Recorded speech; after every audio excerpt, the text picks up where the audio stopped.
Oh, we may have already lost Adam. All Well, good right. morning, everybody. Oh, it's trying. So Adam is at his cabin right now, where he thought they were getting 1 to 3 inches of snow. Turns out it was 1 to 3 feet, closer to 3 feet. It sounds like. Yeah. So we'll see how this goes. But as always, I am Jen Waybor. I'm the co-host of the show and the marketing director for Just the Tips Coaching. As you all know, Adam is the head coach for Just the Tips Coaching. He took to the mountains to write his new book. So stay tuned for info on that.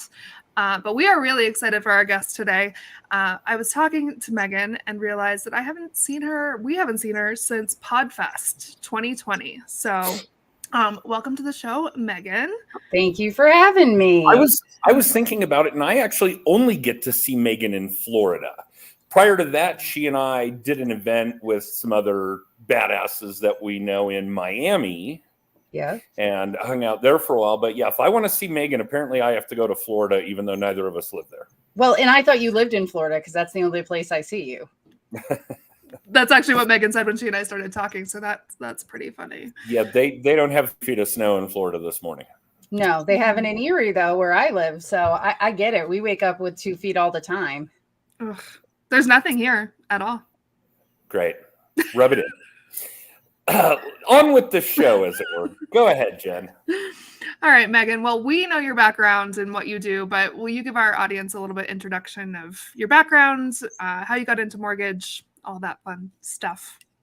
Yeah. So I always like to share that this, like most of us, this wasn't what I planned to do. I actually had like the dream job out of college. I had a job in Manhattan, right in Times Square, with a big 5, or at the time 4, accounting firm, Ernst & Young. And it was pretty much the job. And I was engaged to someone who lived in Western PA, and we decided that we were going to move me to Western PA. And I will never forget it because it plays such a big part in what I do now, because the team and the partner at the firm in New York City, when I told them I was leaving, you know, he looked at me and said, "You're making the biggest mistake of your life. Like, you'll never be able to do the things in PA that you can do in Manhattan and New York City."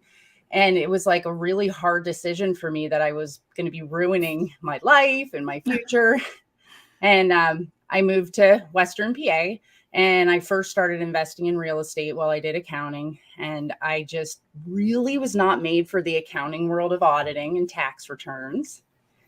And so I ended up leaving after a year, and I decided to jump into mortgages and took a pay cut literally to making 50% of what I was making as an accountant, and jumped into mortgages, loved it, fell in love with it. And then after a year of managing an office and doing all the other things, I wanted to sell. And so I decided, actually, it's embarrassing that my husband had to come into the office because I was so nervous about going commission, which is so unlike me. I'm a big risk taker now, and I do a lot of things, but I had to get pushed over the edge to go into this commission-based job and into mortgages. And that was how I got into the mortgage industry. Interesting. Cool.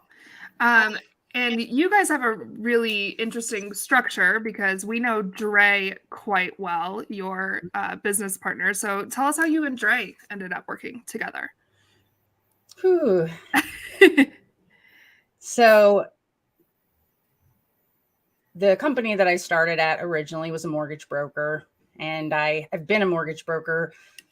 I've been in the mortgage industry for 18 years, and all but 1 year I've been a broker. I tried the retail side and flipped right back. And so my first 8 years were at that first company. I did not leave there for, I think it was 2004, and it was in 2012 that I was 32. I had 2 kids. You know, I was doing really well. I loved selling. I just absolutely loved it.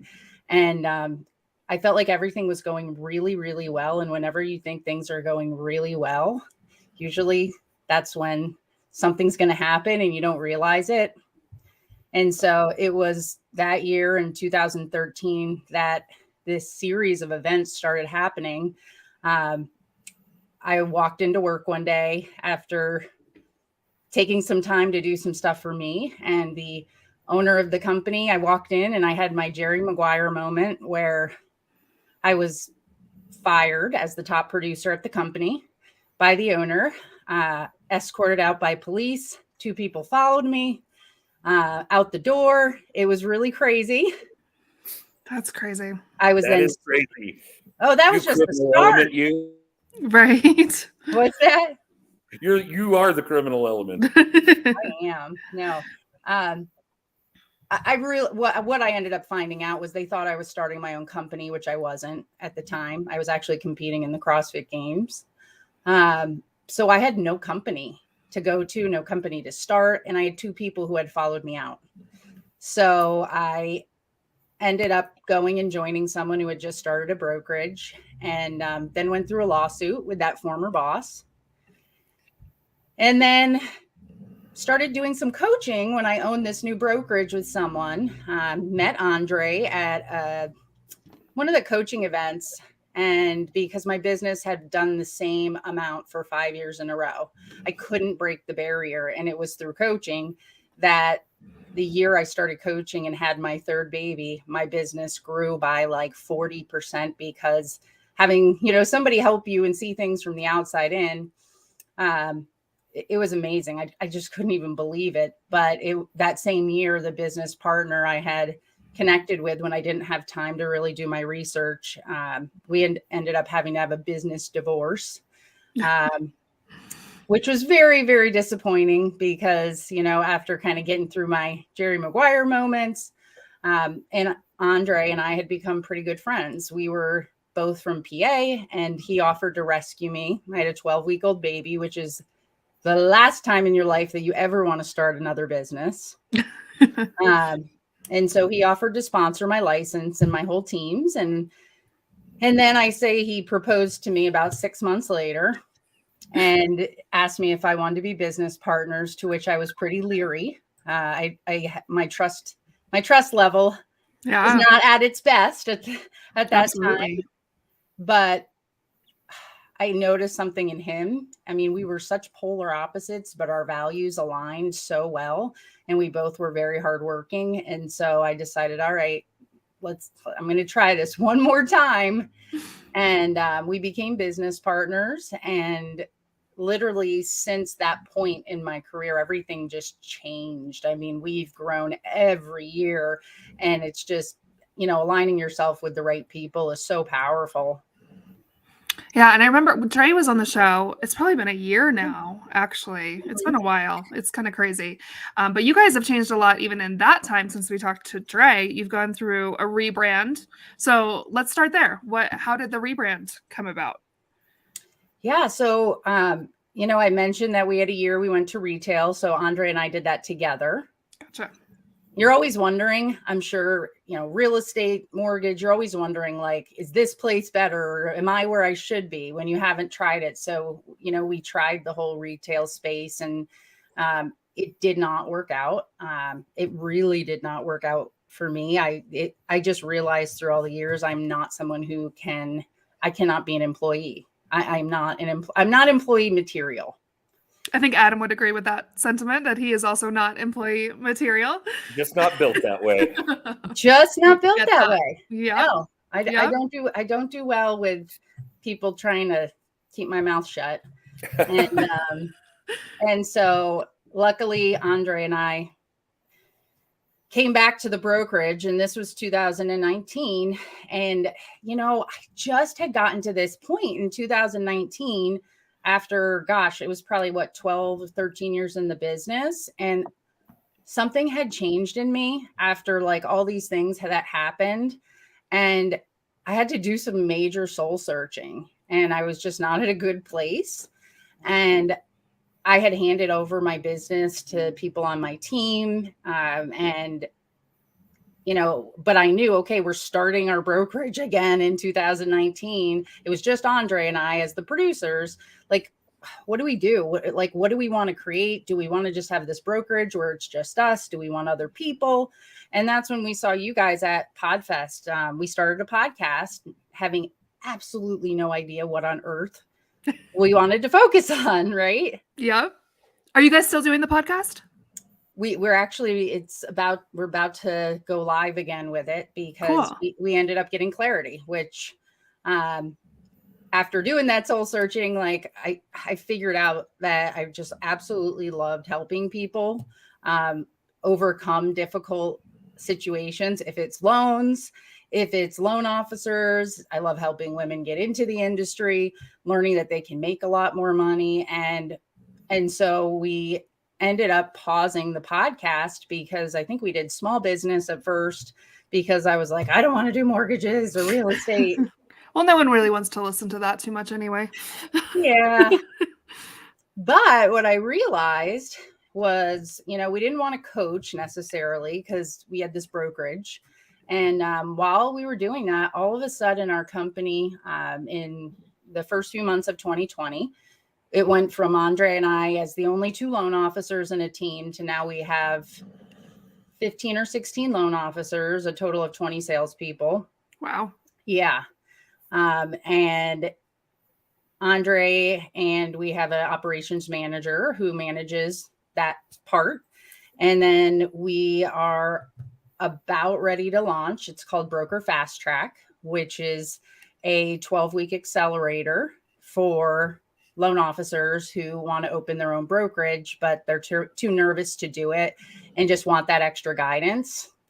Very cool. So helping other people do exactly what you guys did at whatever scale that they want to. Yes. That's and awesome. It's been a humongous project. And just, it's, we're just really excited to get that going. And then we're also setting up a structure for people who want ongoing help afterwards on the business side of how to run a mortgage brokerage. Awesome.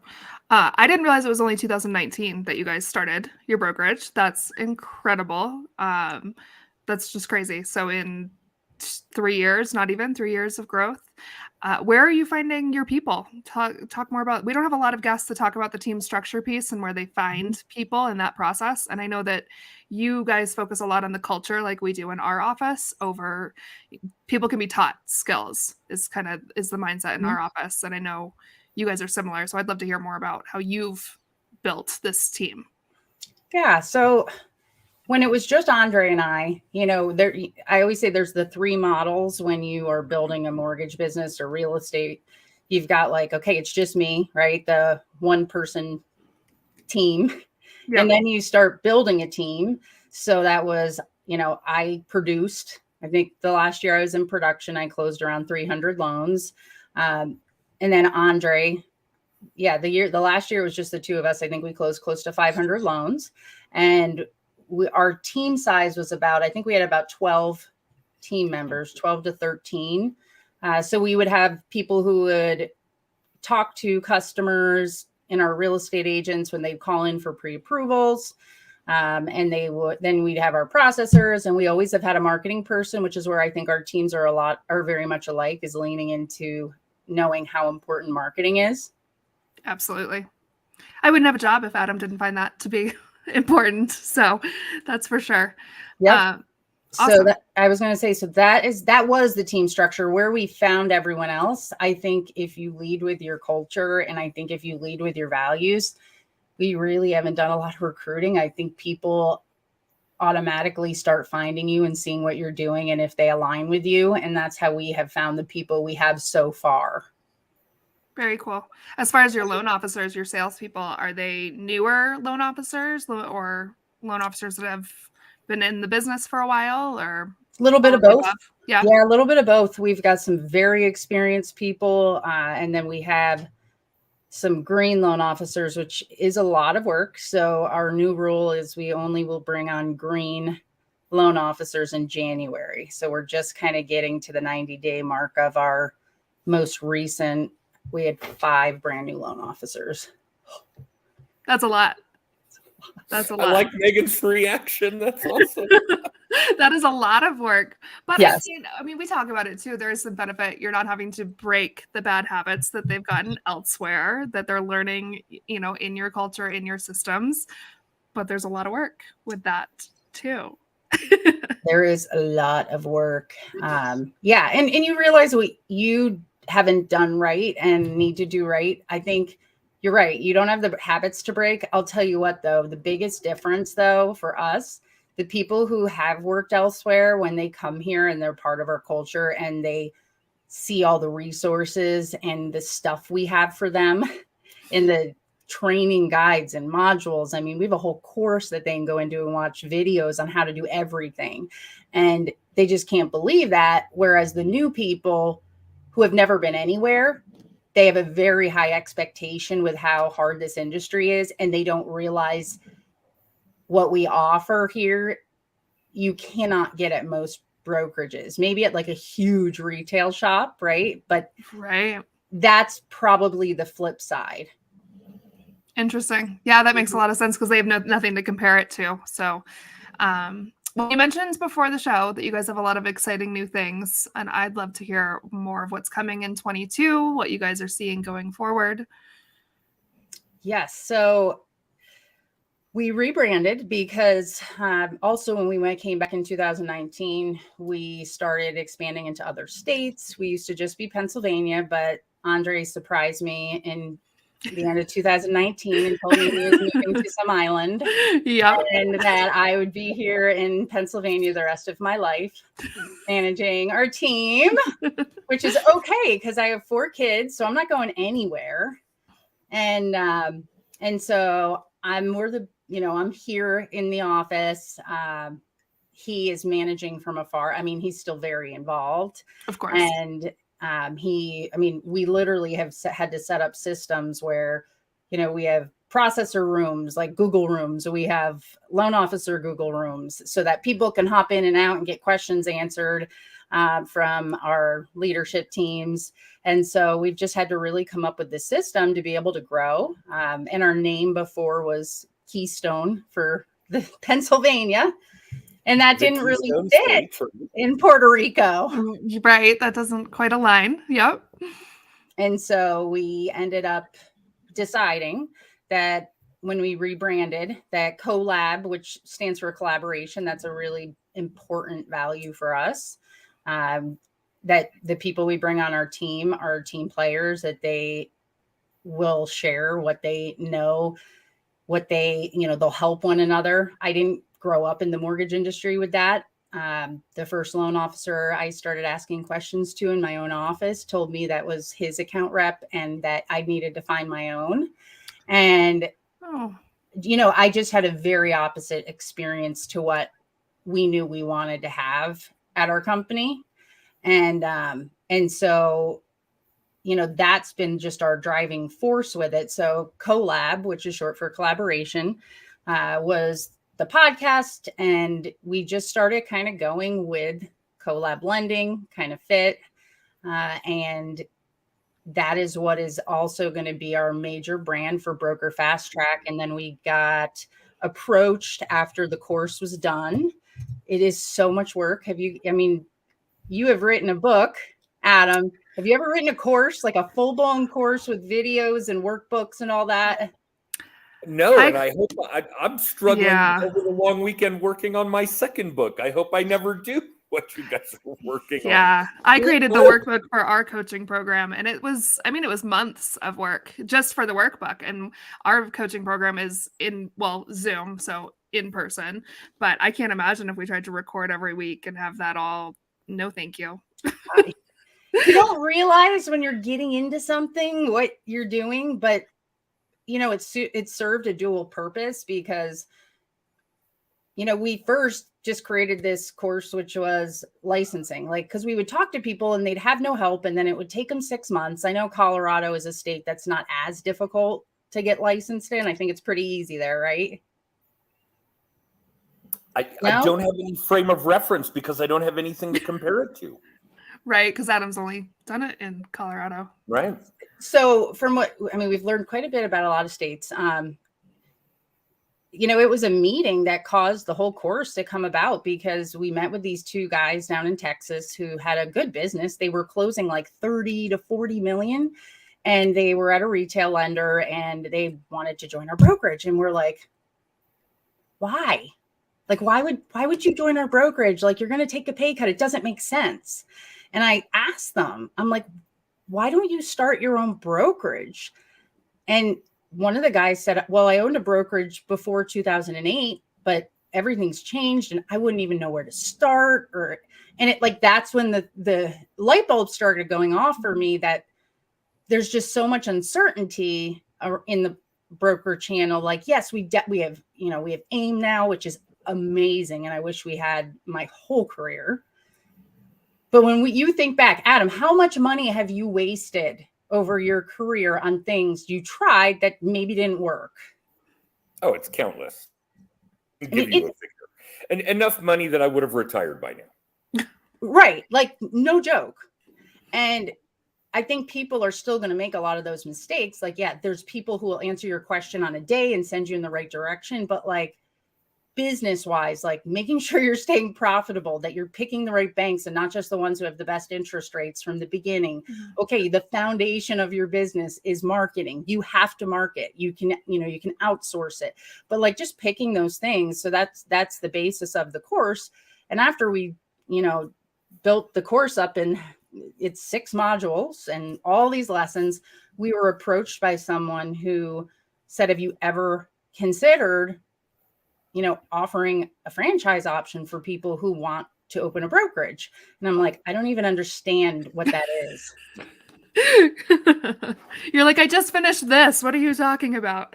And so this guy came and looked at my course. He goes, you've already done what you need to do to have that. It's education. You're teaching people how to run a business, and you're becoming an educator. You're becoming an educator and teaching people how to, and you're guiding them, you're directing them. And there came this moment for me after bawling my eyes out for probably 5 or 6 years to my dad, who owned a business, who told me to go talk to my brother, who owns a State Farm agency, which every time I'd be like, screw Chris and his State Farm agency. And then finally this year, after this Chris. Right. Sorry, Chris. If you watch Chris. this. I love Chris, but he's always had just a really good work-life balance. And I haven't, just from kids and everything. Well, it was about a month after this guy had asked us about starting the franchise that I went to vacation, and then I'm like, it was the first time, very stress-free. Like, we have all these systems in place and guides and manuals, and I'm like, oh my gosh, Chris works for a franchise. Like, he walked into knowing what to do. Like, he had the steps of how to do this. I'm like, so yes, this is something that, I'll consider. And so it's been a journey, and that is what we are waiting to launch with the course. They'll be run side by side, and that is now a lot of my job. I would say 75% of my time is spent on those two things and getting that ready. That's really cool. No surprise. That's exciting. Yeah. What's that? Adam said no surprise. Why are we surprised? Oh, Adam's internet. Oh, snowstorms. Okay, so we've talked team structure, we've talked about things behind the scenes, but let's talk about the other side, the lead generation side. Where are your clients coming from? What are you guys doing on that side? What is your marketing? Oh boy, we do a little bit of everything. I mean, website's important, right? Lead generation is an area we've wasted a ton of money on trying to figure out. And now I feel like we all have. Yes, yeah, for sure. We all have. From the buying leads from Lending Tree to trying like all of it. And now realizing how to do it and attract people and schedule them with our team. Our whole team writes a blog every week. So we have organic content. We make sure we're looking at our SEO. And then we do Google ads, and we bring leads and customers in that way through Google ads that's scheduled with we have an inside sales team, and outside LOs can also use those leads if they want to. And that's how we generate. Then the rest of our business, Andre and I have a very large database of clients. So we're sending database messages to them that, they're reaching out, referring people, so we have business coming from there. And then our referral partners, like, real estate agents and financial advisors. And so just really those 3 prongs are what we focused on. Cool. What kind of messages to the existing database? What kind of top of mind stuff are you guys doing? Yeah. So the stuff we send to our existing database is not really mortgage related. And that's where I think a lot of people can get that piece wrong. Like, if they are just sending rates or stuff about mortgages, like when people are done buying their house, they're done. They want to know how to decorate. They want to know how to do landscaping. They want to know what plants they can put in their house or what kind of paint should be in the bathroom versus the kitchen. And so we try to focus on things like that to our clients that we've already worked with. Yeah, so when HomeBot, I don't know if you guys use HomeBot, but when HomeBot released their video option, Adam and I laughed pretty hard because they gave the example of like sending out a short video to your database on what the rates were doing that week. And we both looked at each other like, hell no, absolutely not. So what we do... I still think that's the vast majority of the content people are sending out through that platform. And no doubt. It just blows my mind. Are you guys using that platform for marketing? Because I will say I've heard there's some great ways to use it, and we haven't dug into that as much yet. Yeah, so once or twice a month, I can't remember right now, Adam sends out a homeowner tip through the HomeBot database. So similar to what you're talking about. I mean, once was about like when you need to take your Christmas lights down, or like getting your home ready for winter or spring cleaning, like all of the general tips of the people that own a home. Because again, they're in the home. They don't care about mortgage rates. No, I mean, I'm on the other side of it trying to buy a house and I don't want to hear about rates either. Just tell me if I can buy a house or not. Like, I don't care. Don't freak me out with the market. I don't want to hear about it. So nobody wants to hear about any of that. Well, yeah, nobody gets in their car on Sunday after church and is like, let's go mortgage shopping. Woohoo! Like they just don't do that. No. They get in the car and they want to go house shopping. The mortgage is like the afterthought, right? Yes. We're the afterthought for people, but Yes. we're necessary. So, I think that's exactly right. Like we have to catch their attention in other ways, but then show our value through that and that we care about them and what they care about. Exactly. And you have a great point there. I think by showing the things that aren't related to rates, that aren't related to the mortgage, you are showing that you care about more than the numbers and that they aren't just a number to you, that you care. We had somebody on the show. He's a real estate agent in Denver. His weekly newsletter is amazing. He has like what concerts are coming to Denver. He features a local restaurant and he'll have a couple listings at the bottom. But other than that, it's all about the stuff going on in Denver. And there's always really cool shit happening here. And his newsletter has a huge open rate, which is part of why I think email's coming back. I think newsletters are coming back if you do it right. We send one out twice a month and it is very rarely mortgage. There's like one a quarter that's like a summary of what the market has done across the country, which always gets good traction because we always laugh at like the median house price being way below what you can get a house for in Denver right now. But it's the things outside the mortgage space. But yes, HomeBot has been great for us for doing a little bit of marketing. It's just another touch point. I think we've decided, we have 40 touch points a year for our database. I think it's about 50 now, Jen. That's a lot. Yeah.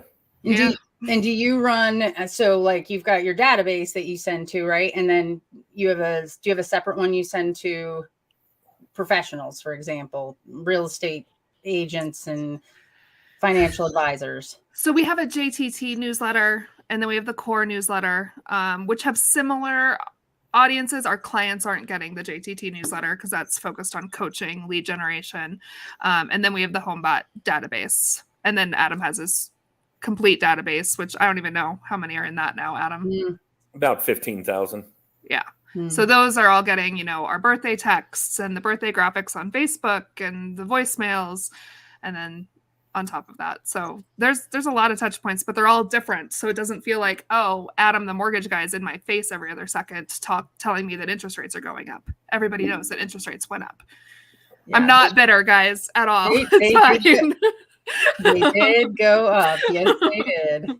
And you guys, like us also, we're very similar actually with our company structures and how we run. You guys also, because I called Adam, I talked to you quite a bit. You also do commercial lending. Yeah. So I don't know much on that front. They don't let me touch the actual transaction side of things. Because I don't know if you know the Enneagrams, but I'm a type 8 and I don't bite my tongue on anything. So they keep me on the marketing side of things. But we do some commercial business as well. Yeah. I don't know if Adam has enough service that he can touch on that at all.